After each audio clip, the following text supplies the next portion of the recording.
हम कल्पना झा समस्त मिथिलावासी के नमस्कार कऽ रहल छी। आइ एकटा जे छै से खिलौना गीत लऽ कऽ अयलहुँ हँ जे बच्चाके मूड़न उपनयन छनि तऽ एकटा भौजी जे छै से ननदिके बजबऽके लेल जे छै से अपना पतिके कतेक गुहारि करै छथिन जे हमरा ननदिके बजा दिअ, किएक तऽ हुनका ई छनि मोनमे जे ननदि हमर खूब लऽ दऽ कऽ अथी,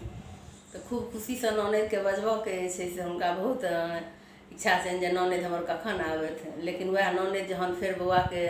मूड़न उपनयनके बधैया माँगऽ लगै छथिन तऽ फेर ओ की कहै छथिन ननदिके, केना ओ चाहै छथिन जे एतऽसँ चलि जाथि, तऽ इएह एहि गीतमे छै। तऽ आउ सुनिए अपने सब ई गीत जे छै। पिया तोरा गोर लागू ननदी मंगा दे, राजा तोरा गोर लागू ननदी मंगा दे, पिया तोरा गोर लागू ननदी मंगा दे, राजा तोरा गोर लागू ननदी मंगा दे, पिया ननदी मंगा दे, ननदी मंगा दे, पिया ननदी मंगा दे, राजा तोरा गोर लागू ननदी मंगा दे, पिया तोरा गोर लागू ननदी मंगा दे। जब रे ननदिया गम बीच आए, जब रे ननदिया गम बीच आए, ननदी के कानब बड़ा नीक लागे, ननदी के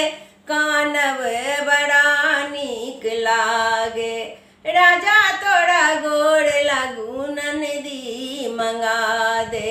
पिया तोरा गोर लागू ननदी मंगा दे।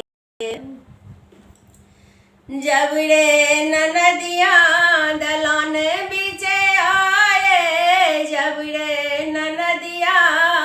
दलान बीच आए,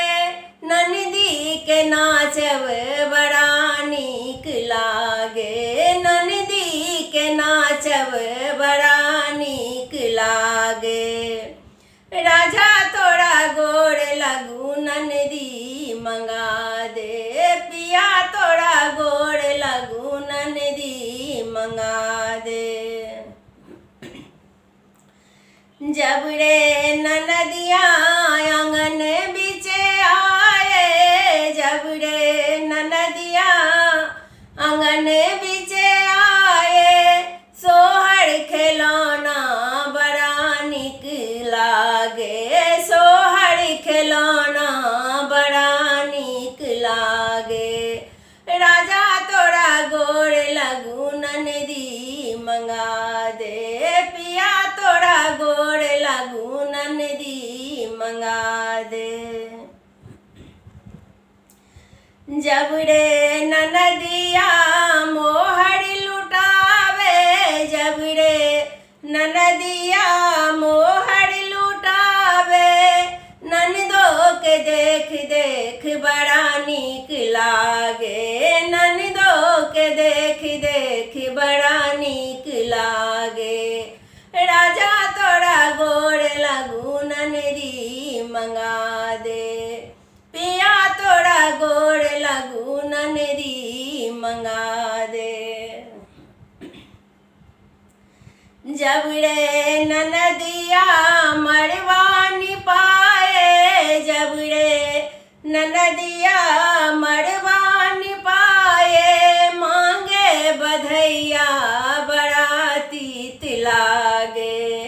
मांगे बधैया बड़ा तीत लागे, राजा तोरा गोर लागू ननदी भगा दे,